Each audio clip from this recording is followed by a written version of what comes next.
Hello everyone, আসসালামু আলাইকুম। আজকে আমি আপনাদের সাথে শেয়ার করব একটা নতুন রান্না। নতুন কিনা জানি না, আমি প্রথম খেয়েছি। আমি আগে কখনো শুনিও নাই আসলে কচুরলতি কেউ ভাজি খেয়েছে। আমি আম্মু কখনো তো খাই নাই।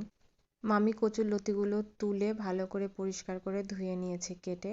এখন পেঁয়াজ আর অনেক বেশি কাঁচামরিচ, পেঁয়াজটাই বেশি দিয়ে খালামুনি ভাজিটা করবে। এটা খালামুনির হাতে একদম স্পেশাল একটা ভাজি। পেঁয়াজ কাঁচামরিচ ভাজতে দিয়ে খালামুনি লবণ আর হলুদ কচুরলতিতে দিয়ে দিল। আর কিছুটা বাদামি করে পেঁয়াজ আর কাঁচামরিচ ভাজা হয়ে গেলে তখন খালামুনি কচুরলতিগুলো দিয়ে দিবে। খালামুনি কচুরলতিগুলো দিয়ে দিল। এখন আস্তে আস্তে ভেজে নিতে হবে। খালামুনি দেখলাম এখানে একটুও পানি ব্যবহার করেনি, একটুও না। কারণ এমনিতে কচুরলতি অনেক নরম হয় আর পানি ব্যবহার করলে একদম ভেঙে যাবে।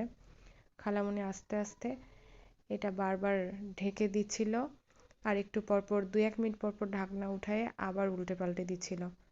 বেশ কয়েকবার দেখলাম খালামুনি এভাবেই রান্না করলো। একটু পর ঢেকে দিচ্ছে, আবার উঠে ফেলছে। আর অনেক বেশি লো হিটে এই কচুরলতিগুলো ভাজি করছিল। আর অনেক বেশি পরিমাণ তেল ছিল, যেটা খুবই বেশি পরিমাণ। ভাজিতে সচরাচর আমরা এত তেল তো কখনোই ব্যবহার করি না। আপনারা দেখলে হয়তো বুঝতে পারছেন যে কি পরিমাণ ভাজিতে তেল দিয়েছে খালামুনি। এই তো ভাজি আবার লাস্টের দিকে দেখলাম আর ঢাকনা ইউজ করে নাই খালামুনি, আস্তে আস্তে ভাজি করছিল একদম লো হিটে। আর অল্প করে নাড়া হচ্ছিল যাতে ভেঙে না যায়। এই তো ভাজিটা মোটামুটি কমপ্লিটের দিকেই।